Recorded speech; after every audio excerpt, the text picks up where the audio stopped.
Before we begin this story, I want to extend a quick invitation to you. If you enjoy true mysteries, macabre stories, and cases that defy logic, subscribe to the channel now, because here you'll find stories that will blow your mind.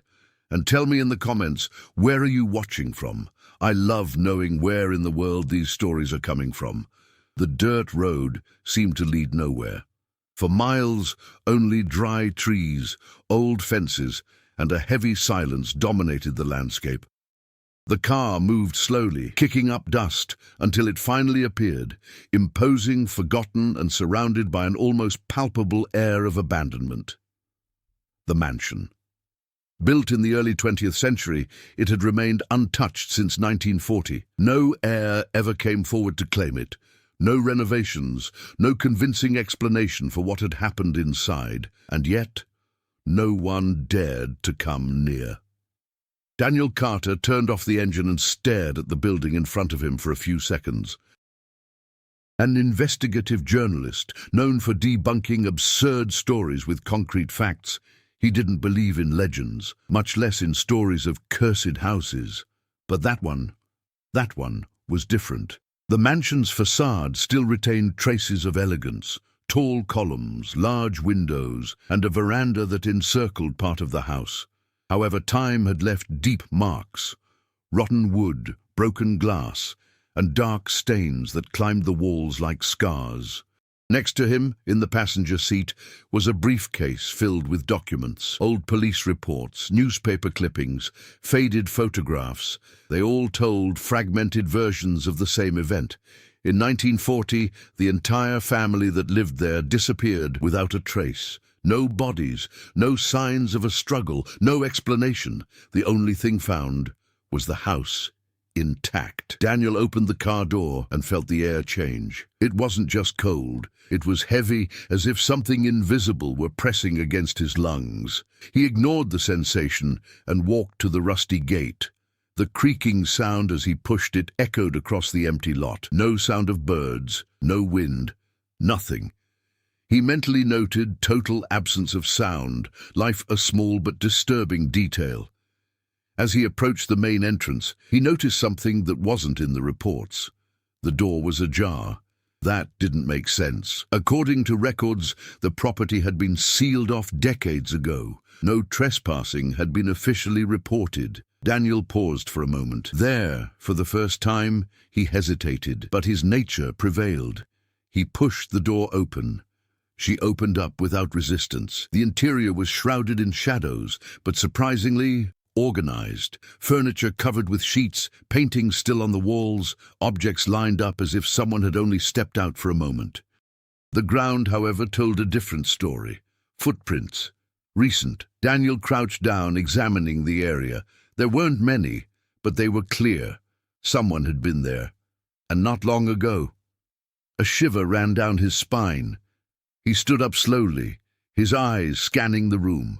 On the main wall of the room, a portrait caught his eye. A family, father, mother, and a girl of approximately 8 years old. Everyone was smiling, except the girl. His eyes seemed out of place, fixed on something outside the photograph. Something was behind the observer.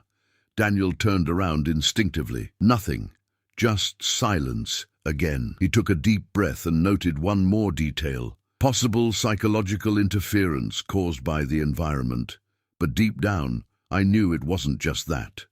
He climbed the first step of the main staircase. The sound of the wood echoed too loudly. On the second step, he heard something, a faint noise, like a dragging, coming from upstairs. Daniel froze. His instinct screamed at him to get out of there, but his rational mind insisted it could be wind, expanding wood, animals.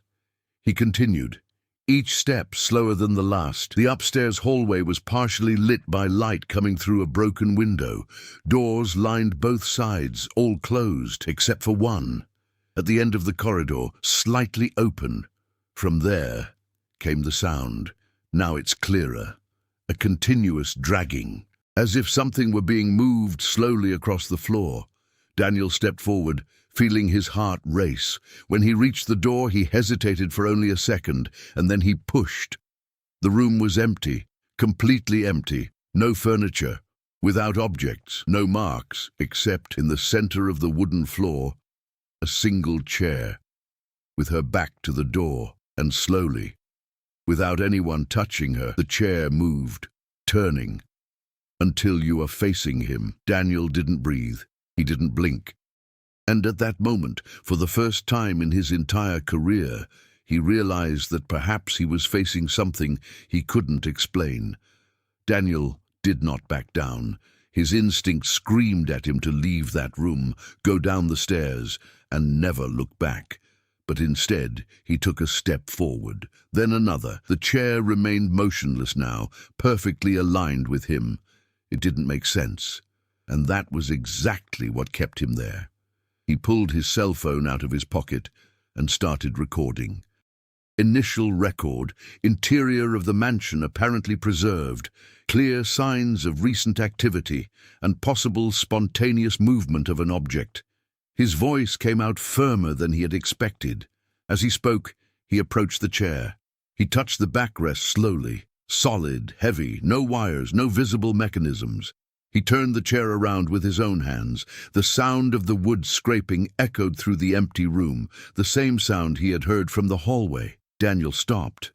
So what he had heard could have been exactly that, but who or what had moved the chair before? He stood up slowly and surveyed the rest of the room. The walls were clean, without pictures, without any apparent cracks. The floor, however, had subtle marks, old scratches, as if furniture had been dragged repeatedly over the years. Repeatedly, as a standard. He left the room and returned to the hallway, now more attentive to every detail. The other doors remained closed. Upon opening the first one, he found a child's bedroom. Old toys were scattered across the floor, porcelain dolls, a wooden rocking horse, blocks with letters. Everything was covered by a thin layer of dust, except for one item, a small music box, clean, as if it had been played recently. Daniel approached and carefully opened the lid. The melody started immediately, a slow, delicate song, but profoundly unsettling in that absolute silence. He closed the box quickly, and then he realized something. The toys weren't just thrown around, they were in position, facing the door, as if they were watching whoever came in. Daniel took a step back. That wasn't abandonment, that was staged. He left the room and walked down the hall to the next room. It was an office. Unlike the rest of the house, that room seemed to have been used frequently, or at least altered over the years. Papers scattered, drawers open, books out of place. Someone had been looking for something there. On the main table, an old notebook caught his eye. The pages were yellowed, but legible. It was a diary. He began flipping through it quickly until he found an entry dated 1939. "She can't stop staring."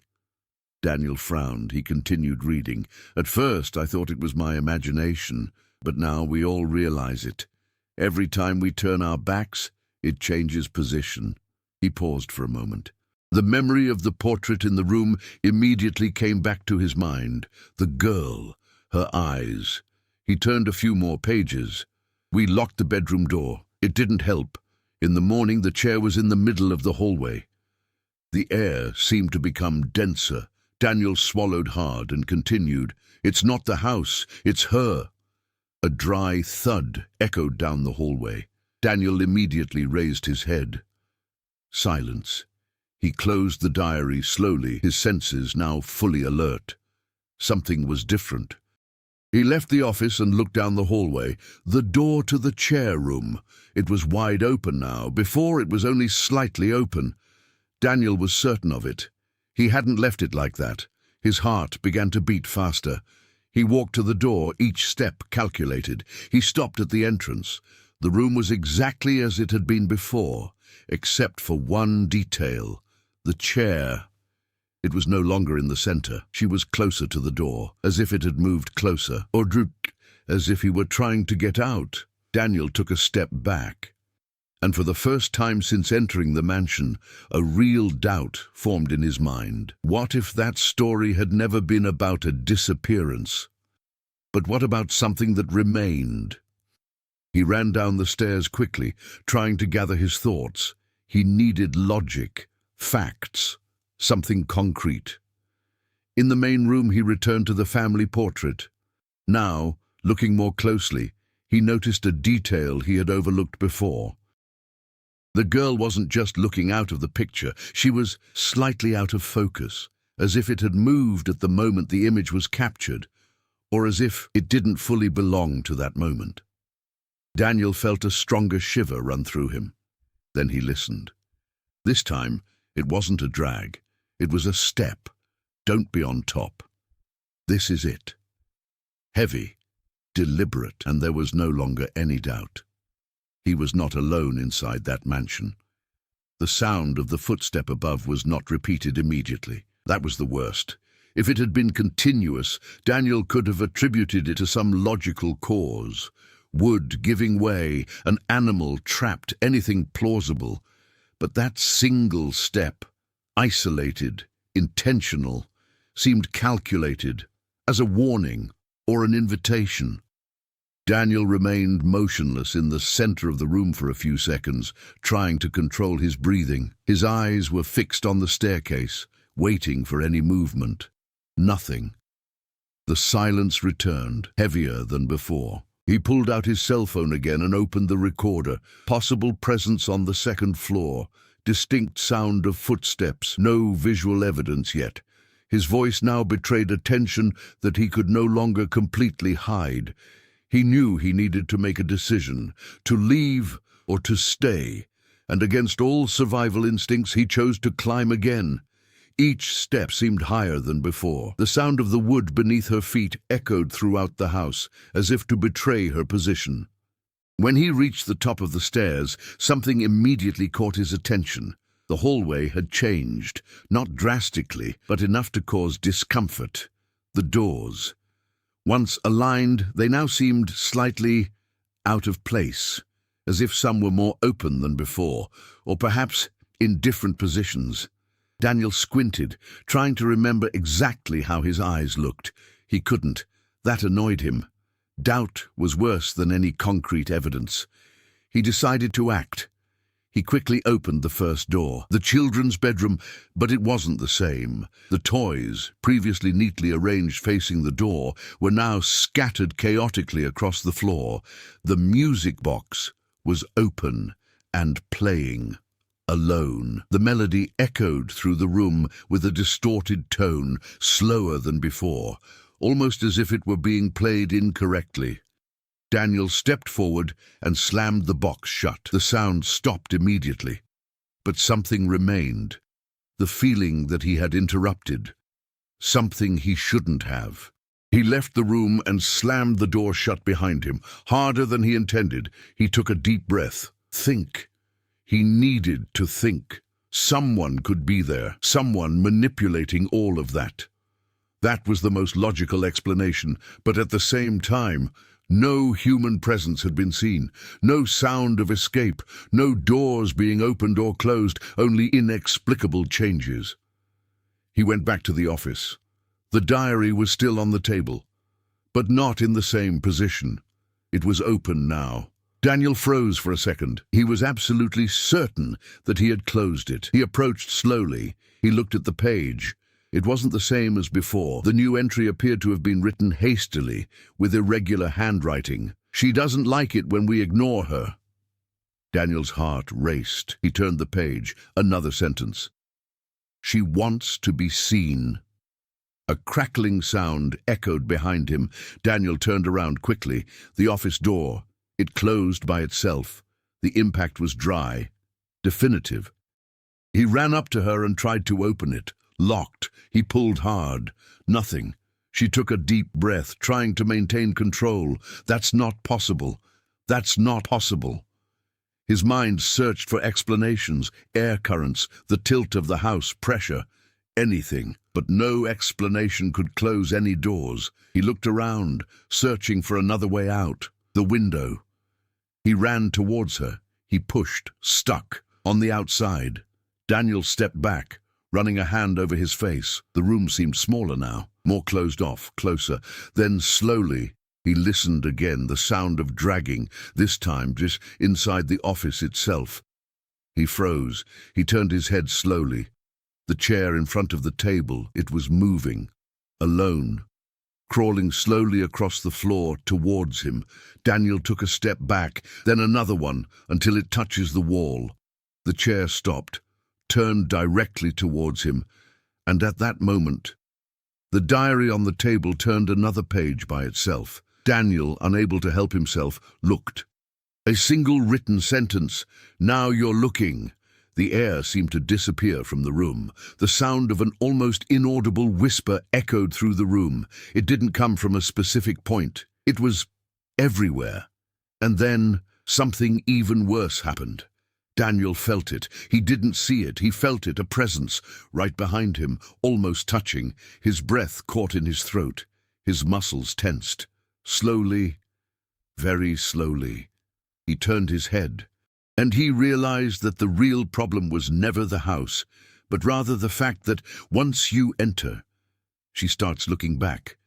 Daniel forced his breathing to return to its normal rhythm. Panicking wouldn't help. If there was something there, whatever it was, he needed to stay in control, to think, to observe, to react. He closed his eyes for a second, gathering courage, and then turned his body around in one swift motion. Nothing. Behind him, only the aged wall of the office. But the feeling didn't go away. It was as if something was still there, too close, just out of sight. Daniel reached into his pocket and noticed something important. No signal. His cell phone was completely unusable now. Not just for communication, but even for recording. The screen froze, flickered, as if it were being interfered with. That eliminated yet another logical possibility. He turned his attention back to the diary. If there was an answer, it was there. She flipped through the pages quickly, now with more urgency. The notes were becoming progressively more disorganized, more desperate. Then names started to appear. The father, Richard Hale. The mother, Margaret Hale. The daughter, Evelyn Hale. Daniel stopped. Evelyn, the girl in the photo. He went back a few pages, trying to find the point where it had all begun. And he found it. Evelyn started talking to herself in the room. She said that someone was playing a prank on her. Another page. Margaret heard footsteps in the early morning. We thought it was Evelyn, but she was asleep. Other. The chair reappeared in the hallway. Daniel slammed the diary shut. The chair. Always the chair. That was no random detail. It was a pattern. He looked around the office. The chair in front of you, the same one that had moved. Or an identical one. An uncomfortable thought arose. What if it wasn't just an object? What if it were a protest point? Before he could delve deeper into that idea, a sound echoed through the house. Unlike all the previous ones, an impact, strong, coming from downstairs. Daniel ran to the door, and this time, when he pulled, it opened. Without resistance, as if it had never been locked up. He did not hesitate. He quickly stepped out into the hallway and descended the stairs, barely touching the steps. When he reached the main room, he stopped abruptly. Something had changed. The coffee table was upside down. The sheets that had covered the furniture were on the floor. And the family portrait, it was no longer on the wall. Daniel's heart raced. He began searching with his eyes until he found it, on the ground, with the glass broken. He approached slowly. He bent down, and then he saw. The image was no longer the same. Mom and Dad were still there. More Evelyn. It wasn't. The space where she should have been had been erased, as if it had never existed. Daniel felt a chill run down his spine. That changed everything. If before the question was, what happened to the family? Now another one emerged, far more disturbing. What if someone or something had been removed from reality itself, or worse? What if he had been released? A new sound broke the silence. This time coming from the kitchen, a metallic scratch. This is it. Rhythmic. Daniel stood up, no longer able to ignore the growing fear.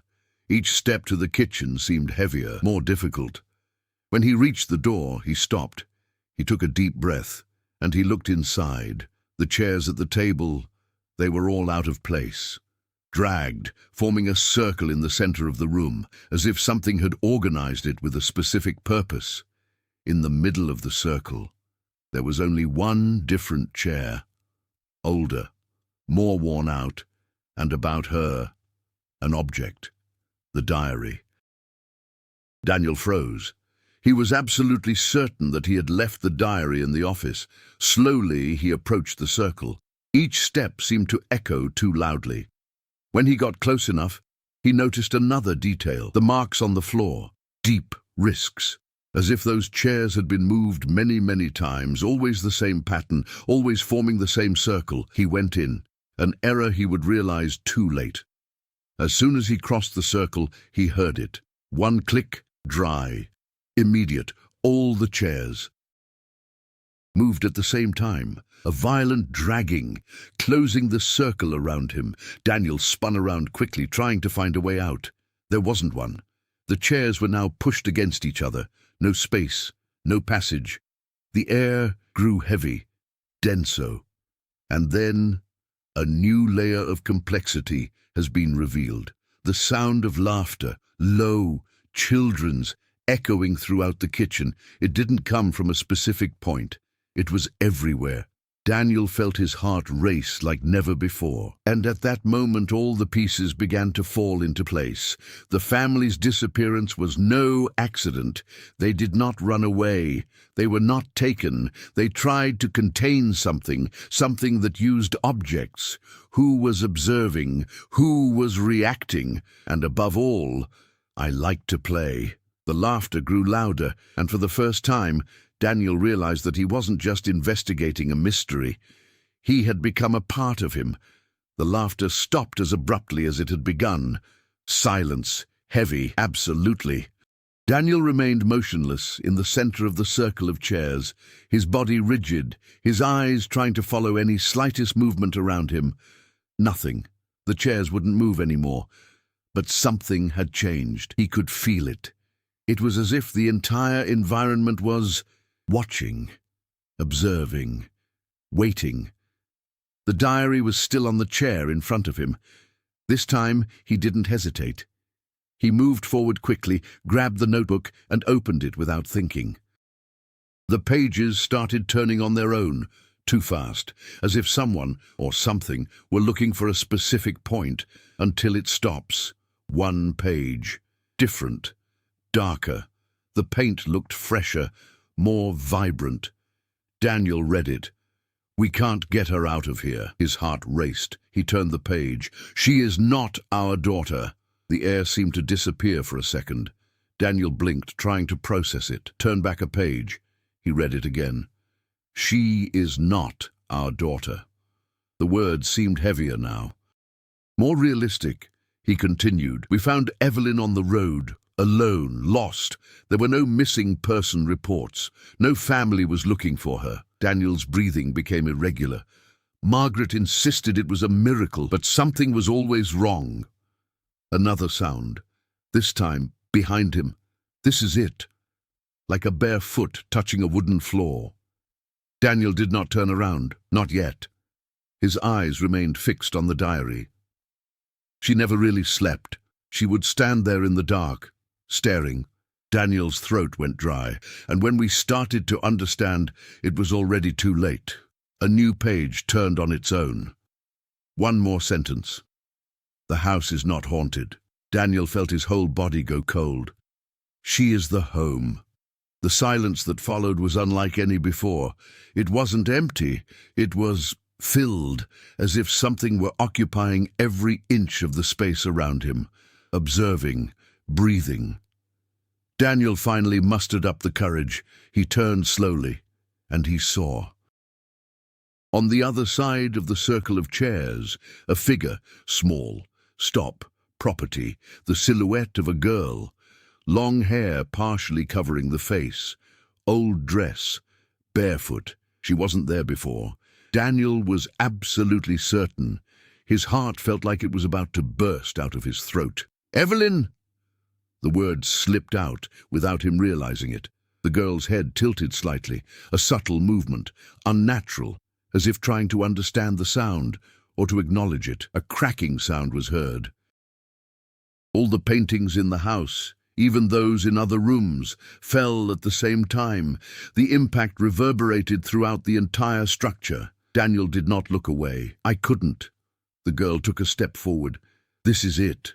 Silent, and then another. She stopped a few meters from him, still with his head slightly tilted. So finally, he raised his face. The eyes, completely dark, no white, lifeless, but aware. Fixed on it, a smile began to form. This is it. Opening more than is natural, more than human. And then she spoke. The voice, it wasn't a child's voice. It was multiple, overlapping, like multiple voices trying to use the same sound. "Are you going to stay too?" Daniel took a step back. The chairs behind him moved immediately, blocking any attempt to escape. He glanced quickly around. No way out. Taken, back to her. The girl took another step, now very close, too close. And then he slowly raised his hand, pointing at him. "You saw." The lights in the house, even though they weren't there, seemed to flicker. The walls creaked, the ground vibrated slightly, and at that moment, the truth was fully revealed. That wasn't a trapped spirit. It was not an isolated occurrence. It was not an event of the past. It was something alive, something conscious, something that grew over time. And that's what I needed, to be seen.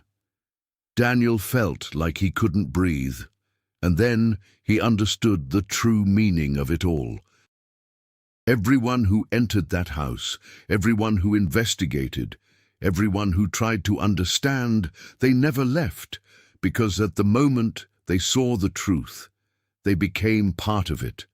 The girl took another step. Now he's just centimeters away. The smile disappeared, replaced by something worse. Expectation. Now you stay.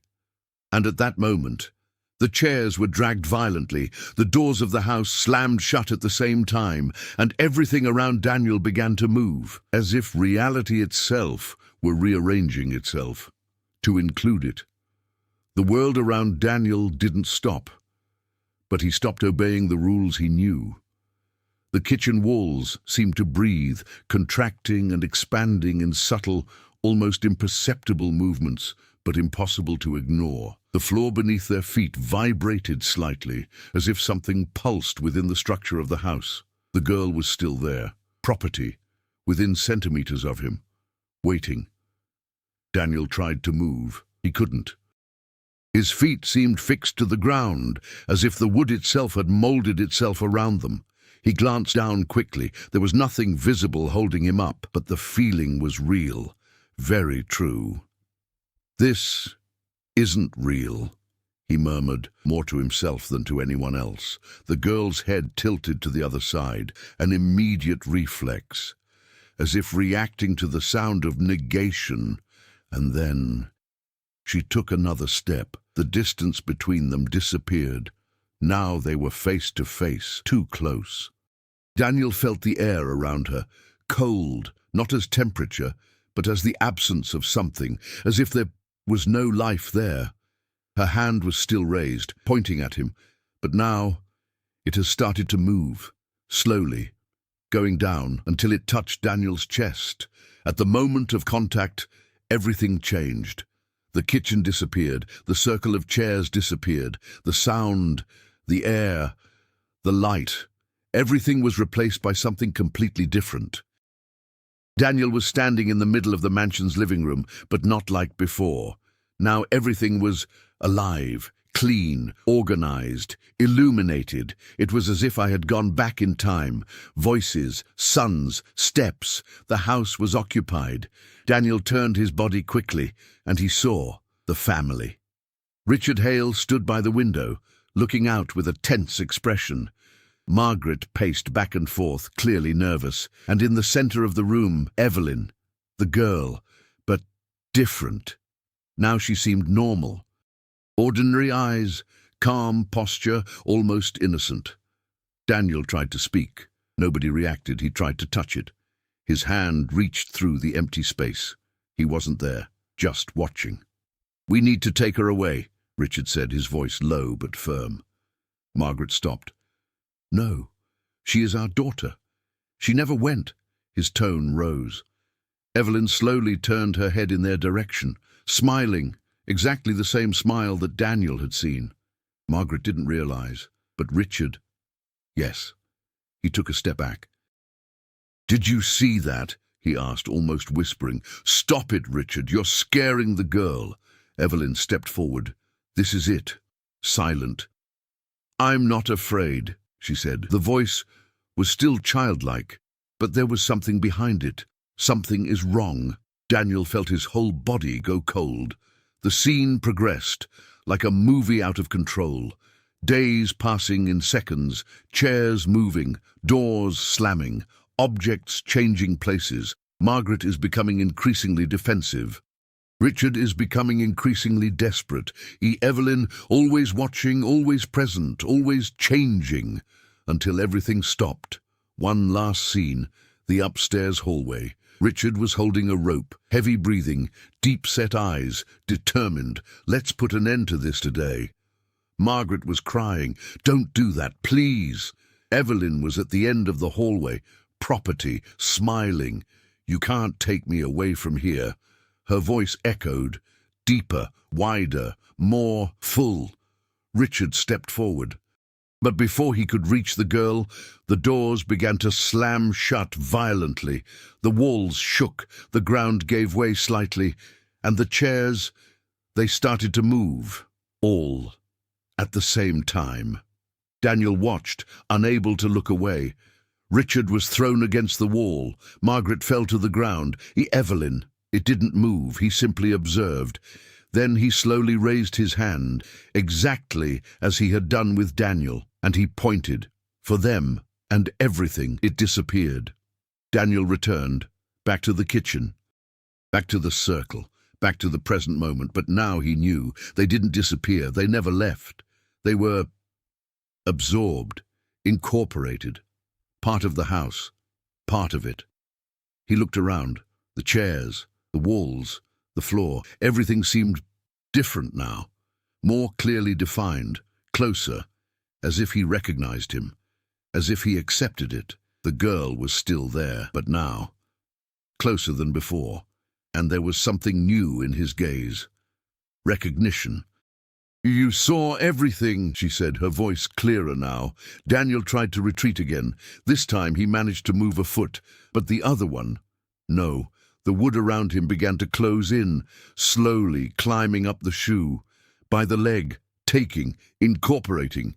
He became desperate. He tried to pull, force. Nothing worked. The house wasn't just reacting. I was integrating. "They also tried to leave," the girl continued. "One more step. Closer.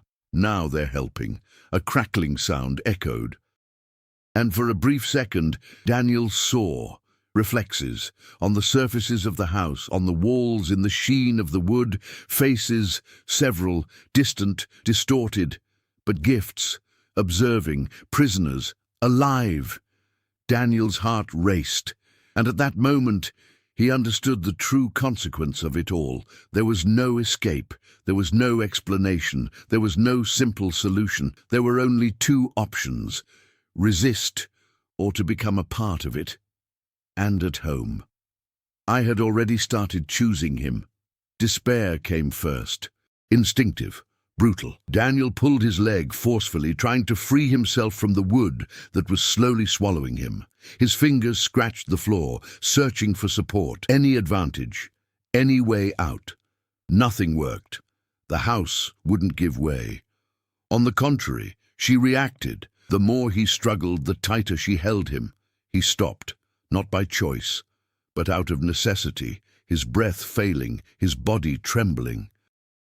And for the first time since entering that mansion, Daniel did something he never did before. He stopped fighting against the inexplicable, and he began to observe. The girl, Evelyn, was still in front of him.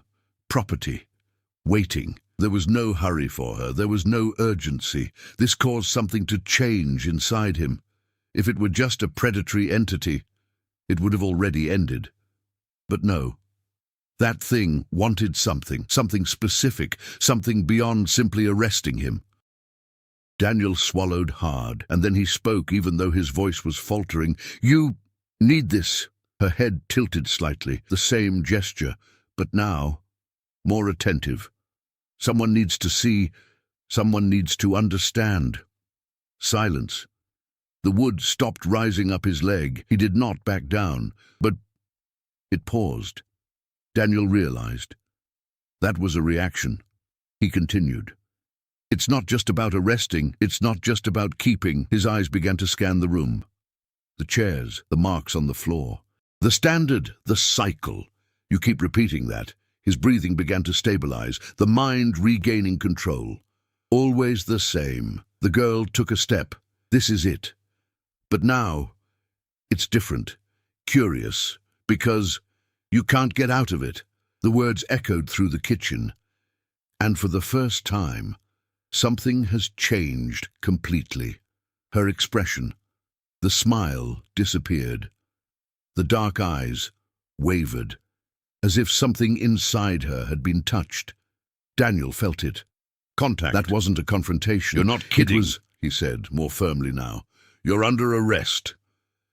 The silence that followed was deeper than any other. The whole house seemed to react. A distant snap, a vibration in the walls, as if that statement had achieved something greater. Evelyn took a step back, one single step, and that was enough. The wood around Daniel's leg loosened slightly. He hasn't tried to break free yet. He learned. Force wasn't working, but that was working. "You want someone to stay," he continued more confidently, "because no one has stayed long enough to understand." Her eyes fixed on him, deep, unstable. "They tried to take you away from here," he said, recalling the vision, "but they never tried to listen to you."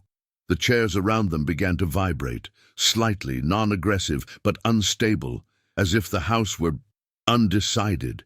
Daniel took a deep breath. It was time. Either he moved forward, or it would be consumed. "I'm not going to run away." The words came out clearly, firm and true. The reaction was immediate. Everything stopped, completely. Absolute silence. Even the feeling of being home itself receded. Evelyn took another step forward, now very close again, but something had changed completely. The gaze. It was no longer predatory. It was intense, as if he were analyzing every detail of it. "Are you staying?" she asked. The voice still carried that multiple echo, but there was something new, doubt. Daniel felt the weight of the question. He understood now. It was not a simple choice. Staying didn't just mean surviving. It meant connecting, to become a part of it. But maybe it also meant changing something inside. He looked around. The walls, the brands, distorted reflections, the trapped presences, the family, everyone else. He turned his gaze to her, and he replied, "I'll stay, but not the way you want." The reaction was instantaneous. A crackling sound echoed throughout the entire house. The chairs moved a few centimeters. The walls shook, but not angrily, with rupture. "I'll stay if you change too." Her head tilted once more, but now, slowly, processing. "You don't need to arrest him," he continued. "You can release him." Silence returned, longer, deeper, and then something impossible happened. Her eyes, they changed. For a brief moment, very soon. Absolute black has given way to something different. A line, a memory, who she may have once belonged to. Evelyn took another step, now just inches from Daniel's face. And then he slowly lowered his hand, without touching, without pointing. The wood around his leg receded a little further, still in jail. But not completely. The household was no longer making the decisions on its own. Now, she was listening. And at that moment, Daniel ceased to be just a victim, and she became the first person to truly confront what was happening inside the mansion. The silence that formed was not empty. It was expected. The whole house seemed suspended in an unstable equilibrium, as if any word, any wrong move, could shatter everything at once. Daniel remained motionless, not out of fear, but for strategic reasons. He had understood something essential. Every reaction in the house passed through her. Evelyn, she wasn't just a part of it. She was the center of attention, and now she was hesitating. This had never happened before. Her eyes were still fixed on him, but they were no longer completely dark. Small traces appeared and disappeared, like memories trying to emerge from a very deep place. Around them, the kitchen began to change. The chairs, previously pressed against each other forming a circle, began to slowly move apart, dragging itself along the ground with a low, continuous sound, almost cautious. Making room, Daniel realized. That wasn't liberation yet. It was a transition. He tested the body. The trapped leg managed to move a few more centimeters. The wood still held him up, but not with the same force anymore.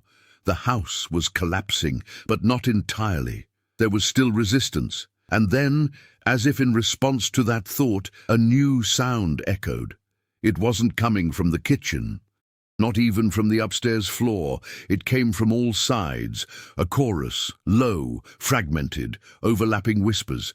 Daniel felt his stomach churn. He recognized that sound. It was the others, the presences he had seen reflected. Now they weren't just observing, they were reacting. The walls began to vibrate again, but this time in an irregular way. It was as if different forces inside the house were pulling in opposite directions. Evelyn took a step back, fast, different from the previous two. She turned her head from side to side, as if she were listening to something that Daniel couldn't fully understand. Her eyes darkened again, but not completely. It was as if he were fighting, internally. The environment responded immediately. The doors started banging, not in unison as before, but out of rhythm, chaotic, uncontrolled. A chair was thrown against the wall. Another one fell over on its own. The circle completely broke apart. Daniel finally pulled his leg forcefully. This time he managed to break free. He fell backward, bracing himself on the ground, breathing with difficulty. But there was no time. He stood up quickly, now free, but still inside, very deep. Evelyn looked at him again, and for the first time it seemed unstable. "They don't want to," she began. The voice failed. It changed. It overlapped. "They won't let us." Daniel understood immediately. It wasn't just her. The house was not a single entity. It was an accumulation, a merger, of everything and everyone who had been arrested there. And not everyone wanted change. Some, they wanted it to continue. The walls began to close in slightly. Kitchen space is shrinking. The air is getting heavier. It's harder to breathe. Daniel stepped forward, decided, so it's not just you. Evelyn did not respond, but her eyes confirmed it. Another impact, stronger, coming from the hallway. It was as if something had been thrown against the structure of the house. A crack appeared in the kitchen wall, fine but visible.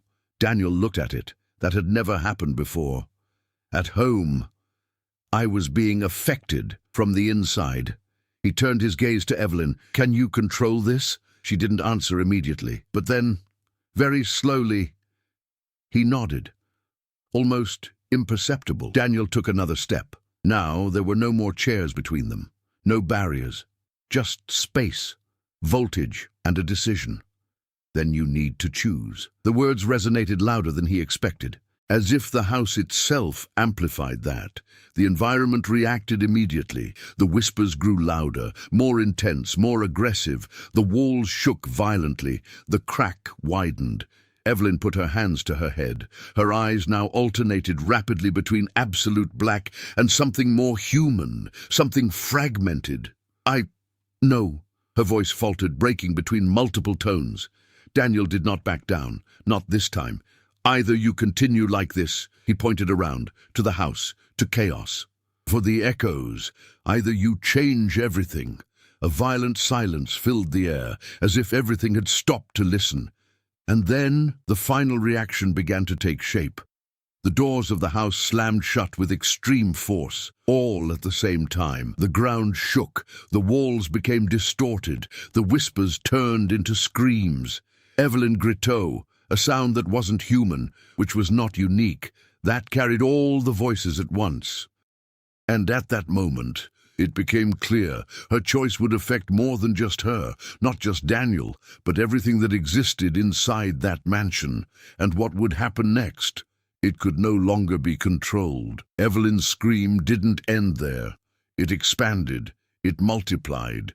It filled every space in the house like a violent wave, carrying overlapping voices, old, recent, desperate. Daniel put his hands to his ears, but it was no use.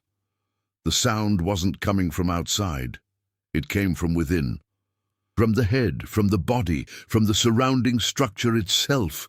The mansion began to deteriorate. The walls rippled as if made of something alive. The ceiling cracked, fissures opening like exposed veins. The floor pulsed beneath Daniel's feet, making it difficult even to stand. Evelyn was at the center of it all. Her body was trembling violently. The eyes shifted uncontrollably, sometimes completely black, sometimes revealing fragments of a frightened, lost human being. She was no longer in control, and that was the worst possible scenario. "Evelyn!" Daniel shouted, taking a step forward, struggling against the imbalance of the ground. The reaction was immediate. An invisible force threw him backward. He slammed his fist against the wall violently, the air escaping from his lungs. "No!" Her voice exploded. But it wasn't just hers. There were many, rejecting, resisting. The house didn't want to change. The others didn't want to leave. The presences trapped there, accumulated over decades, were reacting, struggling to keep everything as it was. Daniel forced his body to stand up. A door was intense, but irrelevant. That was the moment. Either he could do it now, or I would never leave there again. He moved forward again. One step, then another one. Each movement required extreme effort, as if he were crossing an invisible current that was pushing him backward. Evelyn screamed again, now higher, more distorted. The chairs began to rise off the floor, floating, turning. Objects were thrown against the walls. Windows shattered. The crack in the kitchen opened completely, revealing something more. Not darkness, but movement, shadows writhing, faces appearing and disappearing, presences attempting to emerge. Daniel saw, and he understood that was the core, the accumulation, everything that had been trapped, trying to stay. He clenched his teeth. And he did the one thing he hadn't tried yet. He did not fight against the house. He did not fight against the presences. He went straight to her. He went all in with everything he had, ignoring the chaos, ignoring the fear, ignoring the pain. And when she finally reached Evelyn, he cupped her face in his hands. Direct contact, immediate. Everything stopped for a second, a single second. Absolute silence. Her eyes locked on his, and for the first time, there were no multiple voices, just one. "I am unable." The voice was weak, almost extinguished, but it was hers. Daniel did not hesitate. "Yes, you can. Firm, direct. You are not that." The ground shook violently. The shadows in the cracks stirred, trying to regain control, but he didn't let go. "That's not you," he insisted. Her eyes began to change, the black man retreating, slowly, painfully. "You are not the house. You are trapped in it." A collective cry echoed. The voices have returned, trying to interrupt, attempting to break in. But now there was resistance. Evelyn started to cry, real tears, humanities, running down my face. "They won't let us," she whispered. Daniel moved even closer, without letting go, without backing down. "So we don't ask." A second of silence, and then he said, "We're going to break down." The reaction was immediate, violent. The whole house seemed to collapse in on itself. The walls closed in quickly. The ceiling came down. The ground cracked beneath their feet. The shadows advanced from the opening. Like hands trying to pull them, Daniel shouted, "Now!" Evelyn closed her eyes with force, as if she were gathering up everything that was left of her, and then she screamed, but not like before, not with the voices, just with herself. A pure scream, human, and everything. It broke. The sound was deafening, like glass shattering on an impossible scale. The walls cracked completely, the chairs fell over, the shadows receded, the faces disappeared. The house began to collapse from the inside out, not as ordinary destruction, but as a dissolution, loss of form, loss of control. Daniel fell to the ground, pulling Evelyn with him. The environment around them was rapidly disintegrating. The rooms ceased to exist. The structures disappeared, as if they had never been real. The air returned, live, breathable, silent. And then everything stopped. Daniel opened his eyes. I was outside, in front of the mansion, fallen to the ground. Gasping for air, confused, the house was still there, standing, intact, like before, like always, but something was different. He turned his head slowly. Next to him, Evelyn, lying down, property, but present, real, no dark eyes, without distortion, just a girl, breathing. Daniel tried to get up. The body failed, but he didn't take his eyes off the mansion. Something was still wrong, very wrong, because despite everything, despite the breakdown, despite the liberation, one question remained: if it's really over, why was the house still standing? The wind has returned, weak at the beginning, almost timid, but present. Daniel realized this before anything else. After everything that had happened inside the mansion, the absolute silence, the absence of any sign of life, that simple movement of air seemed impossible. He took a deep breath. The air finally seemed normal, real, weightless, no pressure, without that constant feeling of being watched. Beside him, Evelyn shifted, a small but sufficient movement. Daniel turned his face away immediately. She slowly opened her eyes, this time completely human, confused, scared. "Where am I?" The voice came out weak, hoarse, like someone who hadn't spoken in a long time. Daniel did not respond immediately. He simply observed, searching for any sign, any indication, but there was nothing. No trace of what he had seen inside, no trace of their presence, just a girl. He leaned on the ground and managed to sit up. "You are out," she said, still struggling to speak. "You're safe." Evelyn looked around. The dirt road, the abandoned plot of land, the mansion ahead. Her eyes stopped there, and something changed. Not like before, not dark, but heavy, like a distant memory trying to return. "I know this place," she whispered. Daniel felt his stomach clench. "Do you remember anything?" She hesitated. He put his hand to his head. "Fragments," she replied, confused. "Voices, people, but all mixed together." She stopped, his gaze fixed on the mansion. "I was inside." It wasn't a question, it was a fact. Daniel did not deny it. Yes, the silence between the two was long, loaded, but unlike anything else inside the house. He was human. Evelyn took a deep breath, and now Daniel looked at the mansion again. She looked exactly the same abandoned appearance, as if nothing had happened, but he knew something had changed, or at least something had been interrupted. He stood up with effort, still feeling heavy. Every muscle seemed worn out, but it works. Vivo. "Now, nobody goes in there again," he said, more to himself than to her. Evelyn then stood up, more unsteady, but managed to stay on her feet. "What if someone comes in?" he asked, still looking at the house. Daniel did not respond immediately. He walked a few steps ahead, approaching the mansion again. He stopped a few meters from the entrance. The door was still ajar, exactly as before. The same invitation, the same mistake. He felt his whole body tense up, but he did not back down. He simply observed, in silence, and then he realized No sound, no movement, no presence. That constant feeling. He had disappeared. Or at least, he hid. Daniel closed his eyes for a second, and he made a decision. He approached the door. He extended his hand, and with firmness, it's closed. The sound echoed dryly, definitive as a final point. He remained there for a few seconds, waiting, any reaction, any sign, nothing. The house remained motionless, silent, harmless at first glance. Daniel took a few steps back. He turned around, and he went back to Evelyn. "Let's go."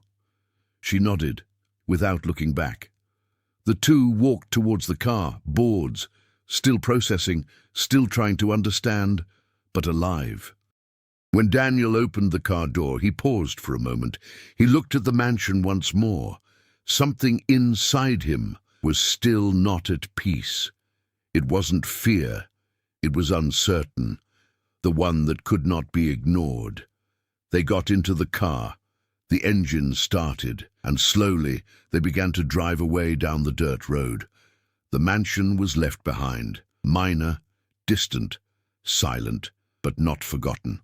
Days later, the story began to circulate, reports, records, but nothing official. Nothing concrete enough to be accepted as truth. Evelyn has disappeared again. No records, no documents, as if it had never existed outside of that place. And Daniel, he never published the story. He tried. He wrote, revised, but it always stopped at the same spot, in the same question. I have the same question because deep down, he knew something still wasn't right. And sometimes, during the night, when everything fell silent, he still had the feeling, the same feeling, of being watched. Months later, the mansion was still there, untouched, silent, as it always has been. No official investigation, no demolition, no real attempt to understand what had happened. Just abandonment and forgetfulness. Until one ordinary morning, a car stopped in front of the rusty gate. A man got off the bus, curious, with a camera in hand. He looked at the house for a few seconds, hesitating, but, like so many before him, curiosity got the better of me. The gate creaked as it was opened. The sound echoed across the empty lot. He walked to the main door. It stopped. He took a deep breath, and he pushed. The door opened slowly. The interior is silent, frozen in time, exactly as it should be, or not. The man took a step inside, then another one. He raised the camera. He started recording.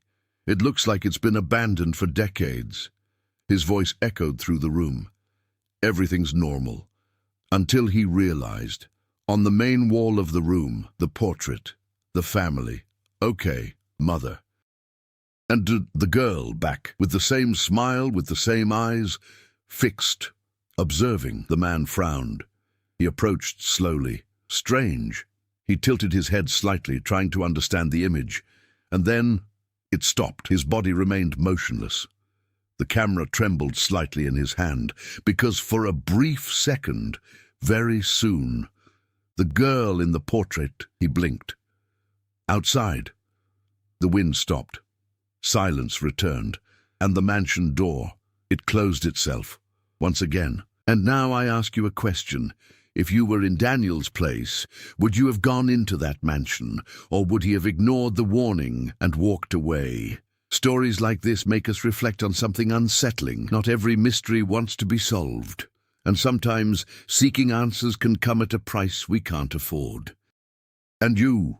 Do you believe it's all really over, or do you think it's still there, waiting for the next person curious enough to open that door? Leave your opinion in the comments. I really want to know what you would do in this situation. And if you enjoy macabre stories, full of mystery and plot twists like this one, don't forget to subscribe to the channel and turn on notifications, because the next story might be even more disturbing. And remember, not every abandoned house is